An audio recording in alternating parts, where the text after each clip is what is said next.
রাতের আঁচল দীর্ণ করে আসলো শুভ ওই প্রভাত। জাগো সাকি, সকালবেলার খোয়ারি ভাঙো আমার সাথ। ভোলো ভোলো বিষাদ স্মৃতি, এমনি প্রভাত আসবে ঢের। খুঁজতে মোদের এইখানে ফের, করবে করুণ নয়নপাত। কে বলবে এরকম রসময় কবিতা যিনি লিখে রেখে গেছেন? তিনি গণিত দর্শনের মতো শুষ্ক বিষয়ের মরুভূমিতেও চলাফেরা করেছেন। কেবল তাই নয়, জ্যোতির্বিজ্ঞান, খনিজবিদ্যা, বলবিদ্যা, চিকিৎসাশাস্ত্র, ভূগোল, সঙ্গীত ইত্যাদি বহু বিষয়ের ওপর পারদর্শিতাও তিনি দেখিয়েছেন। তার হাত ধরে তৈরি হয়েছে আধুনিক বীজগণিতের ভিত্তি। কাজ করেছেন বর্ষ পঞ্জিকার উপরেও। আর এসব করতে গিয়ে তিনি যখন বিশ্রাম খুঁজেছেন, তখন তিনি মেতে উঠতেন সাকি, শারাব ও কাব্য নিয়ে। এতক্ষণ ধরে যার গুণকীর্তন করছি তিনি আর কেউ নন, ওমর খৈয়াম। গিয়াস উদ্দিন আবুল ফাথ ওমর ইবনে ইব্রাহিম আল খৈয়াম ইরানের নিশাপুর শহরে জন্মগ্রহণ করেন। তার জন্মের তারিখ কিংবা সন ঠিকমতো জানা যায়নি।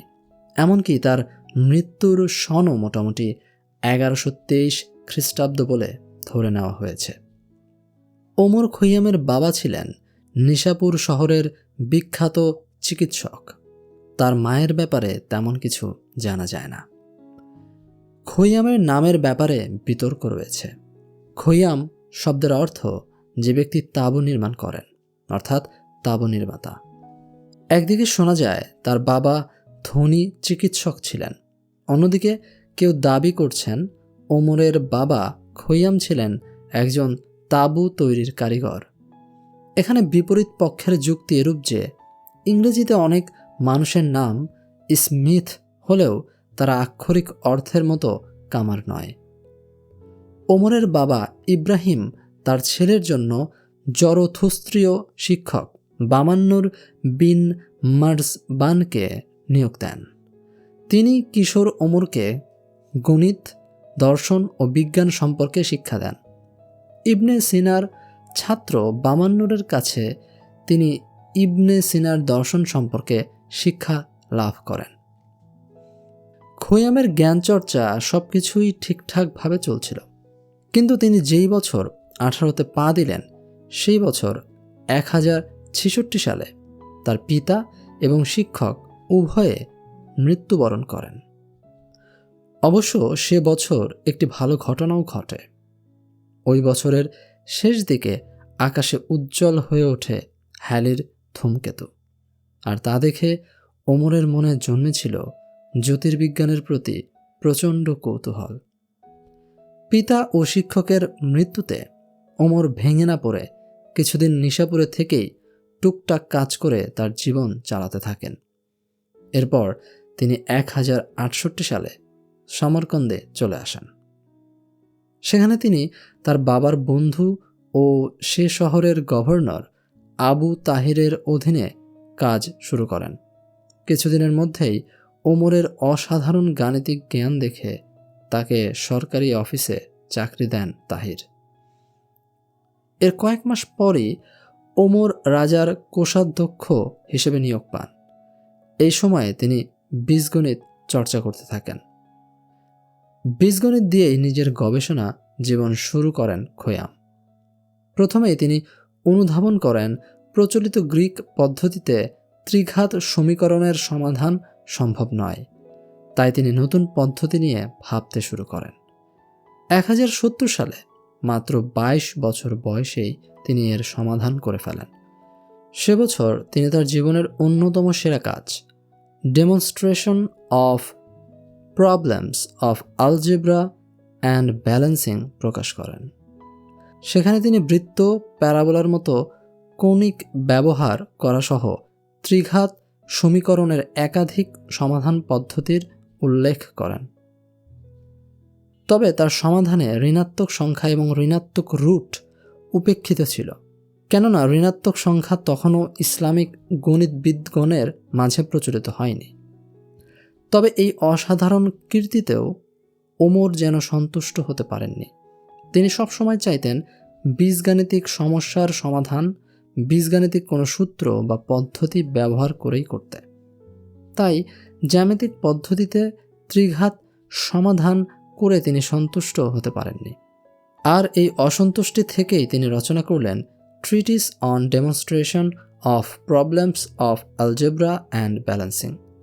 এখানে তিনি সম্পূর্ণ বীজগাণিতিক উপায়ে ত্রিঘাত সমাধান করেন, আর তার এই কাজই তখন তাকে প্রথম সারির গণিতবিদ হিসেবে খ্যাতি এনে দেয়। ওমর খৈয়ামের মৃত্যুর প্রায় 500 বছর পর্যন্ত ত্রিঘাত সমীকরণের তেমন কোনো উল্লেখযোগ্য উন্নতি হয়নি। 1535 সালে নিকোলো টার্টাগিলা ত্রিঘাত সমীকরণ সমাধানের সাধারণ সূত্র তৈরি করলে বীজগণিত ওমর খৈয়াম যুগ থেকে এক কদম এগিয়ে যায় মাত্র। 1070 সালে ওমর খৈয়ামের জীবনের মোড় অন্যদিকে ঘুরে যায়। সেলজুক সাম্রাজ্যের সুলতান মালিক শাহ তাকে সেলজুকের রাজধানী ইস্পাহানে আমন্ত্রণ জানান। খৈয়ামের ইস্পাহানে থাকাকালীন সময়টি তার জন্য খুবই ফলপ্রসূ ছিল। এই সময়ে তার কর্মের পরিধি থেকে শুরু করে নানা বিষয়ে তিনি অসাধারণ সাফল্যের নজির রাখতে সমর্থ হন। সুলতান মালিক শাহ ওমরকে একটি অপরিবর্তনীয় এবং চিরস্থায়ী বর্ষপঞ্জিকা তৈরি করে দিতে বলেন। উল্লেখ্য, তখনকার সময়ে পঞ্জিকাগুলো স্থায়ী ছিল না এবং ঘন ঘন বছরের দৈর্ঘ্য পরিবর্তন করা হতো। সুলতানের ডাকে সাড়া দিয়ে আরও কয়েকজন বিজ্ঞানীকে সাথে নিয়ে 1074 সালে সেলজুক গমন করেন ওমর খৈয়াম। সুলতান মালিক শাহ ওমরকে ভালো বেতন এবং সব রকম সুযোগ সুবিধার নিশ্চয়তা দিলেন। প্রথমেই ওমর তাকে দিয়ে একটি অবজারভেটরি তথা মানমন্দির তৈরি করিয়ে নিলেন, যেখান থেকে অন্তত 30 বছর আকাশ পর্যবেক্ষণ করা হবে। 30 বছরের লক্ষ্য এজন্য ঠিক করা হয়েছিল যে এ সময়ে শনিগ্রহ তার কক্ষপথে একবার ঘূর্ণন শেষ করবে। পর্যবেক্ষণে খৈয়াম 1029.98 দিনে 2.82 বছর হিসাব করলেন। সে হিসাবে এক বছরের দৈর্ঘ্য দাঁড়ায় 365.2422 দিন। বর্তমানে আধুনিক জ্যোতির্বিজ্ঞান বছরের দৈর্ঘ্য পরিমাপ করেছে 365.242189 দিন বা 365.2422 দিন। ঠিক ওমর খৈয়াম যা বহু বছর আগে হিসাব করেছিলেন তাই। ওমর তার বর্ষপঞ্জির কাজ শেষ করেছিলেন 1078 সালে। পরের বছর থেকে সুলতান মালিক শাহ নতুন বর্ষপঞ্জি হিসেবে ওমরের বর্ষপঞ্জি চালু করেন, যা 20 শতক পর্যন্ত প্রচলিত ছিল। ওমর খৈয়ামের এই বর্ষপঞ্জিকাটি গ্রেগরিয়ান বর্ষপঞ্জিকা থেকেও সঠিক ফলাফল প্রদান করতে সক্ষম বলে সাব্যস্ত হয়। ইস্পাহানে থাকাকালীন সময়ে তিনি ইউক্লিডের সমান্তরাল তত্ত্বের পাশাপাশি তার অনুপাত তত্ত্বের মৌলিক সমালোচনাও তৈরি করেছিলেন। তার এই ধারণা পরবর্তীতে ইউরোপে ছড়িয়ে যায় এবং সেখানকার একজন ইংরেজ গণিতবিদ জন ওয়ালিসকে প্রভাবিত করে। তিনি ওমরের অনুপাত বিষয়ক ধারণাকে সাথে নিয়ে সংখ্যার ধারণাকে বিস্তৃত করার মতো গুরুত্বপূর্ণ ধারণার পক্ষে যুক্তি দেন, যাতে মাত্রার অনুপাতগুলোকে তিনি অন্তর্ভুক্ত করার কথা বলেন। যার কারণে আমরা গণিতে বিভিন্ন অমূলদ সংখ্যা তথা √2 পাই এসবের দেখা পাই। ওমর খৈয়ামের জীবনের অনেক দিকই আমাদের অজানা। তার অনেক কাজও দুর্ভাগ্যজনকভাবে হারিয়ে গিয়েছে কালের স্রোতে। তার দাম্পত্য জীবন সম্পর্কে কোনো তথ্য পাওয়া যায় না, তবে ধারণা করা হয় তিনি বিয়ে করেছিলেন এবং তার একটি সন্তানও ছিল। 1131 সালের 4 ডিসেম্বর ওমর খৈয়াম তার জন্মস্থান নিশাপুরে মৃত্যুবরণ করেন। তিনি মৃত্যুর আগে এমন একটি বাগানে তাকে সমাহিত করার কথা বলে গিয়েছিলেন, যেখানে বছরে 2 বার ফুল ফোটে। সেখানেই তাকে সমাহিত করা হয়েছিল। দীর্ঘকাল তার কবরের কোনো খোঁজ পাওয়া যায়নি। 1963 সালে প্রত্নতাত্ত্বিক খননে তার কবর খুঁজে পাওয়া যায় এবং তা নিশাপুরে স্থানান্তরিত করা হয়। ওমর খৈয়ামের রুবাইয়াত। ওমর খৈয়ামের কথা চলে আসলেই যা সকলের মনে প্রাণে দোলা দেয় সেটা হলো তার রচিত রুবাইয়াত। তবে কেউ কেউ বলে থাকেন রুবাইয়াতের একটি লাইনও ওমরের লেখা নয়। তবে অধিকাংশ ইতিহাসবিদই রুবাইয়াতকে ওমরের কবিতা বলে উল্লেখ করেছেন। এটি কেবল একটি কবিতা নয়, বরং শত শত কবিতার সমাহারে ভরপুর। ইতিহাসবিদ সাইদ নাফসির মতে রুবাইয়াতে প্রায় 2000-এর মতো চতুষ্পদী কবিতা রয়েছে, যেগুলোর সব বর্তমানে খুঁজে পাওয়া যায় না। তবে অনেকেই বলেন ওমরের লেখা রুবাইয়াতের সংখ্যা 2000-এর মতো না হলেও কমপক্ষে 1200-এর মতো হবে। তার এই কবিতা 19 শতক পর্যন্ত অবহেলিতই ছিল, কিন্তু 1859 সালে এডওয়ার্ড ফিটজেরাল্ড এই কবিতা সংকলনের ইংরেজি অনুবাদ দ্য রুবাইয়াত অফ ওমর খৈয়াম নামে প্রকাশ করলে ওমরের কবিখ্যাতি ছড়িয়ে পড়ে। তার কবিতাগুলো পশ্চিমা বিশ্বে অত্যন্ত জনপ্রিয় হয়, এমনকি তার নিজ দেশের চেয়েও বেশি। এদিকে আমাদের বাংলার মাটিতেও অনেকেই ওমর খৈয়ামের অনুবাদ রচনা করেছেন। এসবের মধ্য থেকে যার নাম না উল্লেখ করলেই নয়, তিনি হলেন একজন সুফি, রহস্যবাদী ও বিদ্রোহী কবি কাজী নজরুল ইসলাম। তার আধ্যাত্মিক অনুভবের রসে ওমরের রুবাইয়াত যেন সতেজতা লাভ করেছে। ওমর খৈয়াম যদি বঙ্গে জন্মাতেন তাহলে তিনি হয়তো নজরুলের মতো করেই লিখতেন। ওমর খৈয়ামের অজস্র রুবাইয়াতগুলোর মধ্য থেকে বেছে বেছে নজরুল 199টি রুবাইয়াত তার রুবাইয়াতে ওমর খৈয়াম নামক অনুবাদ গ্রন্থে রচনা করেন। এই মুহূর্তে নজরুলের ভাবানুবাদে খৈয়ামের একটি রুবাইয়াত পড়া যাক।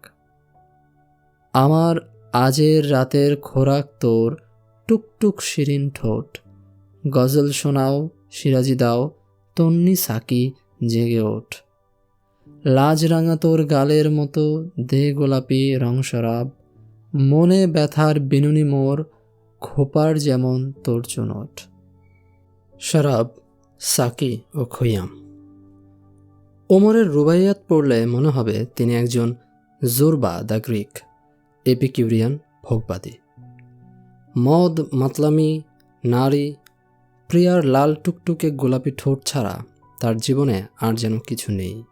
কিন্তু ওমরকে মোটেও তেমনটি ভাবার কোনো অবকাশ নেই, কেননা যিনি জ্ঞান শাখার এত এত জায়গায় বিচরণ করেছেন তার পক্ষে সেরকম ভোগবাদী হয়ে অভূতপূর্ব আবিষ্কারগুলো করা সম্ভব নয়। খৈয়াম যতই তার রুবাইয়াতে শরাব, সাকির কথা বলুন না কেন, এটা তার ভাবের প্রগাঢ়তা হিসেবেই ধরে নিতে হয়। ব্যক্তিজীবনে তিনি ছিলেন একজন সুফি ও সংযমী। রুবাইয়াতে ওমর খৈয়াম গ্রন্থে নজরুল এই সম্পর্কে তার ভূমিকায় বলেছেন, ওমরকে তার কাব্য পড়ে যারা এপিকিউরিয়ান বলে অভিহিত করেন তারা পূর্ণ সত্য বলেন না। ওমরের কাব্য সাধারণত 6 ভাগে বিভক্ত। 1. শিকায়াতি রোজগার, অর্থাৎ গ্রহের ফের বা অদৃষ্টের প্রতি অনুযোগ। 2. হজৌ, অর্থাৎ ভণ্ডদের তথা বক ধার্মিকদের প্রতি শ্লেষ বিদ্রুপ ও তথা কথিত আলেম বা জ্ঞানীদের দাম্ভিকতা ও মূর্খদের প্রতি ঘৃণার প্রকাশ। 3. ফিরা ফিরা ও ওসালিয়া বা প্রিয়ার বিরহে ও মিলনে লিখিত কবিতা। 4. বাহারিয়া, বসন্ত, ফুল, বাগান, ফল, পাখি ইত্যাদির প্রশংসায় লিখিত কবিতা। 5. কুফরিয়া, ধর্মশাস্ত্র বিরুদ্ধ কবিতাসমূহ। এইগুলো ওমরের শ্রেষ্ঠ কবিতারূপে কবি সমাজে আদৃত। স্বর্গ নরকের অলিক কল্পনা, বাহ্যিক উপাসনার অসারতা, পাপ পুণ্যের মিথ্যা ভয় ও লাভ ইত্যাদি নিয়ে লিখিত কবিতাগুলো এর অন্তর্গত। 6. মুনাজাত বা খোদার কাছে প্রার্থনা। এ প্রার্থনা অবশ্য সাধারণের মতো প্রার্থনা নয়, সুফির প্রার্থনার মতো এ হাস্যজড়িত। ওমরকে এপিকিউরিয়ান কতকটা বলা যায় শুধু তার কুফুরিয়া শ্রেণীর কবিতার জন্য। এছাড়া ওমর যা তা ওমর ছাড়া আর কারোর সঙ্গেই তুলনা হয় না। নজরুলের এই ভূমিকার কথার সাথে ওমর খৈয়ামের কবিতার নানা ধরনের রূপ সম্পর্কে একটা ধারণা লাভ করা যায়। খৈয়ামের কবিতায় যে রস আমরা খুঁজে পাই তার পেছনে নিগুড় দর্শন, গভীর মরমী অর্থ খুঁজে পাওয়া যায়। এমনকি তিনি যখন তার রুবাইয়াতে মোল্লা শেখজিদের নিয়ে শ্লেষ বিদ্রূপ করেছেন তখনও। প্রতিটি মানুষই একটা নির্দিষ্ট সমাজ সংস্কৃতিতে বেড়ে ওঠে। শিশুকালে সচেতনভাবে বা বোধ খাটিয়ে কোনো কিছু বেছে নেওয়াটা তার পক্ষে সম্ভবপর হয়ে ওঠে না। এক প্রকার যন্ত্রচালিতের মতো তার আশেপাশে চলা কৃষ্টি, সংস্কৃতি, ধর্মীয় রীতিনীতি বা নৈতিক উপদেশাবলী তার ভেতরে আত্মীকৃত হয়ে যায়। এগুলোই পরবর্তীতে একজন ব্যক্তি অজ্ঞের মতো অভ্যাসবশত তার শেষ জীবন পর্যন্ত চালিয়ে যেতে থাকে। আর ওমর খৈয়াম ঠিক এই জায়গাতে এসেই ব্যক্তি ও সমাজের গতানুগতিক নৈতিকতা, ধর্মীয় রীতি রেওয়াজের উপর বিদ্রোহ করে বসেন। তিনি ধর্মের নিষিদ্ধ শরাব পান করতে ভয় পান না, তিনি নারীকে ভয় পান না, বরং সোহাগ মাখা হৃদয়ে তাকে আলিঙ্গন করেন ও তার হাতে থাকা জামবাটি থেকে রস আস্বাদন করেন। এসব পড়ে মনে হতে পারে খৈয়াম একজন বিগড়ে যাওয়া লোক যে ধর্ম, নৈতিকতা এসবের পরোয়া করেন না। কিন্তু এখানেই খৈয়ামকে অনেকেই ভুল বুঝে থাকেন। তিনি রুবাইয়াতে যা বলেন এটা তার অন্তর্নিহিত ভাবের কথা। একে সরাসরি ভেবে বসলে তাকে বোঝা যাবে না। অবশ্য সরাসরি তিনি যদি তাই করে থাকতেন তবুও কিছু যায় আসে না, কেননা ব্যক্তির অন্তঃকরণের ভাবটাই আসল, তার বাহ্যিক কর্ম নয়। একজন ব্যক্তি সারাদিন ইবাদত করতে পারে কিন্তু তার অন্তরে নোংরামি থাকতে পারে। এমনও তো হতে পারে সামাজিক অপমানের ভয়ে সবাইকে সে দেখিয়ে বেড়াচ্ছে যে সে একজন হাজি, কিন্তু অন্তরে বেটা একেবারেই হাজি নয়, বরং আস্ত পাজি। ভঙ্গুর নৈতিকতা ও ধর্মীয় রীতির যে স্ববিরোধ ও ভণ্ডামি তার দৃষ্টান্ত খৈয়ামের রুবাইয়াতে আখচার দেখতে পাওয়া যায়। যেমন তিনি তার এক রুবাইয়াতে বলছেন, সে একদিন পানশালে কোনো এক বারাঙ্গনা দেখে শেখজি বলেন ডেকে, দেখছি তুমি মূর্তিমতি পাপ, মদ্যপায়ী ব্যভিচারী অসংযমের ছাপ, অঙ্গে তোমার আঁকা, তোমার রূপের কদর্য থাকছে না আর ঢাকা।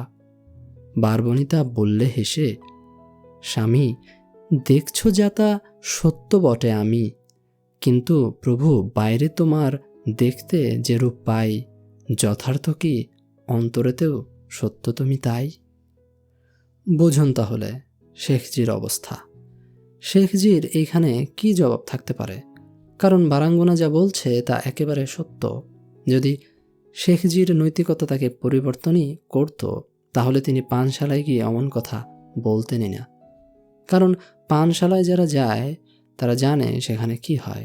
তবুও শেখজি পাপ করবার লোভ ও সামাজিক অসম্মানের ভয়জনিত দোলাচালে বারাঙ্গনার উপর দোষ চাপিয়ে নিজেকে প্রবোধ দেবার চেষ্টা করছেন। আর মজার ব্যাপার, শেখজি পানশালায় কেন যাবেন? তার মানে আমি আসলে ভোগ করতেই চাই, কিন্তু তা করতে গিয়ে যে খোয়াতে হবে সে সাহস আমার নেই। তাই বারাঙ্গনা এখানে স্পষ্টবাদী এবং সত্যবাদী, কারণ তার মাঝে কোনো ছলনা নেই। কিন্তু শেখজি শঠ ও প্রতারক, আর এটি করছেন তিনি নিজের সাথেই। এরকম অনেক রুবাইয়াতে ওমর খৈয়াম তথাকথিত ধার্মিকতা ও এর রীতিরেওয়াজের অসারতাকে চোখে আঙ্গুল দিয়ে দেখিয়ে দিয়েছেন। আরেকটি রুবাই পড়া যাক। দেখে দেখে ভণ্ডামি সব, হৃদয় বড় ক্লান্ত ভাই, তুরন্ত শরাব আনো সাকি, ভণ্ডের মুখ ফুলতে চাই। শরাব আনো বাধা রেখে এই টুপি এই জায়নামাজ, হব বক ধার্মিক কাল, আজ তো এখন মত চালাই। হে শহরের মুফতি, তুমি বিপথগামী কম তো নও, পানোন্মত্ত আমার চেয়ে তুমিই বেশি বেহুশ হও। মানব রক্ত শোষো তুমি, আমি শুষি আঙুর খুন, রক্ত পিপাসুকে বেশি এই দুজনের তুমিই কও। জান্নাত জাহান্নাম, স্বর্গ নরক এসব অলীক কল্পনা বলে উড়িয়ে দিয়েছেন খৈয়াম। জান্নাতের লোভ আর জাহান্নামের ভয় কোনোটাকেই তিনি পাত্তা না দিয়ে বলিষ্ঠ কণ্ঠে উচ্চারণ করেন। মসজিদ, মন্দির, গির্জায়, ইহুদখানায়, মাদ্রাসায়, রাত্রি দিবস, নরক ভীতি, স্বর্গ সুখের লোভ দেখায়। ভেদ জানে আর খোঁজ রাখে ভাই, খোদার যারা রহস্যের, ভোলে না এই খোশ গল্পের ঘুম পাড়ানো কল্পনায়। এখন প্রশ্ন আসতে পারে, খৈয়াম কি তাহলে তথা কথিত ভোগী লোক, যারা প্রাণীর মতো কেবল ভোগীমত্ত থাকে? না, একেবারেই নয়। ওমরের অন্তর্দৃষ্টি থেকে তা মোটেই মনে হয় না। প্রকৃতপক্ষে ওমর খৈয়াম ছিলেন একজন সুফি ঘরানার লোক। সুফিরা পরম সত্যকে নারী রূপে কল্পনা করেন, সত্য প্রিয়া হয়ে তাদের কাছে ধরা দেয়। ওমরের সাকি হলেন এখানে খোদা, এবং শরাব হল খৈয়াম আর খোদার মিলনে প্রবাহিত হওয়া ফায়েজ তথা অমৃত প্রেমের প্রবাহ, যার সঙ্গে দুনিয়াবি কোনো মদের তুলনা হয় না। যখন খোদা সাকি হয়ে ওমরের নিকট আসেন, তখনই খৈয়ামের হৃদয়ে ছড়িয়ে পড়ে শরাবের রস, এক অভাবনীয় অমৃত রস, যা পান করে তিনি তপ্ত মরুভূমিকে করে তোলেন প্রেম রসে সিক্ত। এটা বেশ আশ্চর্যময় ঘটনা যে সুফিরা সত্যকে নারী রূপে কল্পনা করেছেন, কেননা নারীত্বের এখানে গুণ অর্থে এর মাঝে রয়েছে সমর্পণ ভাব, বিলীন হয়ে যাওয়ার প্রবণতা, এক সহজ স্বীকারোক্তি যা পুরুষত্বের মাঝে সেভাবে পাওয়া যায় না। তাই সাকি হাতেই খৈয়াম পান করতে চেয়েছেন এই বিশ্ব চরাচরের অমীয় শরাব, আঙুরের রস। এজন্য সূক্ষ্ম হিসাব কিতাব, দর্শন, জ্যোতির্বিদ্যা নিয়ে মাথা খাটানো খৈয়ামের তপ্ত মরুভূমি সম মস্তিষ্ক সব কিছু ছুঁড়ে ফেলে দিয়ে সাকির কাছে নিজেকে সমর্পণ করে বিলীন হয়ে যেতে চেয়েছেন। তাই তো তিনি রুবাইয়াতে বলেন, ছেড়ে দে তুই নিরস বাজে দর্শন শাস্ত্র পাঠ, তার চেয়ে তুই দর্শন কর প্রিয়ার বিনোদ বেনির ঠাট, ওই সুরাহির হৃদয় রুধির নিষ্কাশিয়া পাত্রে ঢাল, কে জানে তোর রুধির পিয়ে কখন মৃত্যু হয় লোপাট। খৈয়ামের শারাব সাকির বহর দেখে অনেকেই ভেবে বসতে পারেন তিনি একজন পুরোদস্তুর বস্তুবাদী, ভোগবাদী। কিন্তু এই ওমরকে যখন নিজামুল মুলক উচ্চপদ দিতে চাইলেন, তখন তিনি তা প্রত্যাখ্যান করে নির্জনে অনটনবিহীন জীবনযাপনের সুবিধাটুকু চাইলেন। তার কাছে ক্ষমতায় আসীন হবার সুবর্ণ সুযোগ থাকা সত্ত্বেও তিনি তা পায়ে ঠেলে দিয়ে সহজ সরল জীবনকেই বেছে নিলেন। একজন সুফি, তপস্বী, ধ্যানী ব্যক্তি ছাড়া এটা কি করা সম্ভব? এজন্য ওমর তার রুবাইয়াতে দীপ্ত কণ্ঠে বলেন, সেই নিরালা পাতায় ঘেরা বনের ধারে শীতল ছায়, খাদ্য কিছু পেয়ালা হাতে ছন্দ গেথে দিনটা যায়, মৌন ভঙ্গি মোর পাশেতে গুঞ্জে তব মঞ্জুসুর, সেই তো সখী স্বপ্ন আমার সেই বনানী স্বর্গপুর। অথবা, আমার সাথে আসবে যেথায় দূর সে রেখে শহর গ্রাম, এক ধারেতে মরু তাহার আর একদিকে শস্পশ্যাম, বাদশা নাফর নাইকো সেথা রাজ্যনীতির চিন্তাভার, মামুদ শাহ দূর থেকেই করব তাকে নমস্কার। রাজ্যপাটের চিন্তার ভারে ওমর নুইয়ে পড়তে চায়নি। তিনি জানতেন ক্ষমতার ভারের মর্মজ্বালা, জীবনের সৌন্দর্য সাধারণতার মাঝে ফুটে ওঠে। তাই শরাব, সাকি, বুলবুল নিয়েই তিনি তার সারাটি জীবন পার করতে চেয়েছেন। তিনি বলেন, যতক্ষণ এ হাতের কাছে আছে অঢেল লাল শরাব, গেহুর রুটি, গরম কোরমা, কালিয়া আর শিক কাবাব, আর লালারুখ প্রিয়া আমার কুটির শয়ন সঙ্গিনী, কোথায় লাগে শাহানশাহের দৌলত ওই বেহিসাব। ওমরের কাব্যে ভাগ্যের প্রতি স্বীকৃতি দেখা যায়। মনে হয় খৈয়াম মানুষের ইচ্ছার স্বাধীনতায় বিশ্বাস করতেন না। দূরবর্তী এত গ্রহ নক্ষত্র দেখে এই বিশালতার কাছে মানুষের ইচ্ছাকে তুচ্ছ মনে হবারই কথা। তাছাড়া সুফি তো এই মহাবিশ্বের বিশালতার সাথেই বিলীন হয়ে যেতে চায়, ফানা হয়ে যেতে চায়। তার আর কি ইচ্ছাই বা থাকতে পারে? সকল ইচ্ছাই তো তার, আর সেই বিশালতার ইচ্ছাই খৈয়ামের ইচ্ছা। এখানে ওমর অসহায়, তবে এই অসহায়তাকে তিনি গভীর স্বীকারোক্তির সাথে বরণ করে নেন। মানুষের ইচ্ছার স্বাধীনতা আছে যখন সে সমগ্রতার সাথে এক হয়ে কোনো কাজ করে, কিন্তু যখন সে তা থেকে বিচ্ছিন্ন হয়ে যায়, সে পদে পদে ঠক্কর খায়, তার হিসাব মেলে না। খৈয়াম তাই ভাগ্যকে বরণ করে নিয়ে সেই মহা ইচ্ছার স্বীকৃতি দিয়েছেন, যার সাথে তিনি ওতপ্রোতভাবে ফানা হয়ে আছেন। তিনি বলেন, প্রথম মাটিতে গড়া হয়ে গেছে শেষ মানুষের কায়, শেষ নবান্ন হবে যে ধান্যে, তারও বীজ আছে তাই। সৃষ্টির সেই আদিম প্রভাতে লিখে রেখে গেছে তাই, বিচার কর্ত্রী প্রলয় রাত্রি, পাঠ যা করিবে ভাই। পৃথ্বী হতে দিলাম পারি, নভ গেছে মনটালিন, সপ্তঋষি যেথায় বসি, ঘুমিয়ে কাটান রাত্রিদিন। বিদ্যাটা মোর উঠল ফেপে, কাটল কত ধাঁধায় ঘোর, মৃত্যুটা আর ভাগ্য লিখন, ওইখানে গোল রইল মোর। ওমর ডুবে ডুবে শরাব খেলেও তার হুঁশকে তিনি এতটুকু বিচলিত হতে দেননি। তিনি মদ পানের ব্যাপারে সতর্কবাণী রেখে গেছেন, কারণ যে মদ তিনি পান করছেন তা যে সে লোকের জন্য নয়। এ ব্যাপারে ভালোভাবে না বুঝে কেউ তা পান করলে বা কিছু অর্থ করে বসলে হিতে বিপরীত হতে পারে। তাই খোয়াম মদের ব্যাপারে সাবধান করে বলেন, যদিও মদ নিষিদ্ধ ভাই, যত পারো মদ চালাও, তিনটি কথা স্মরণ রেখে, কাহার সাথে মদ্য খাও, মদ পানের কি যোগ্য তুমি, কি মদই বা করছো পান, জ্ঞান পেকে না ঝুনো হলে মদ খেও না এক ফোঁটাও। অর্থাৎ নিজের সম্বন্ধে তথা আত্মজ্ঞানের বোধে পরিপক্ক না হলে এ মদ হৃদয়ে আসেও না, পান করাও যায় না, আর বোধবিহীন মদ পানে তা গরলে পরিণত হয়ে যায়। তাই সাধু সাবধান।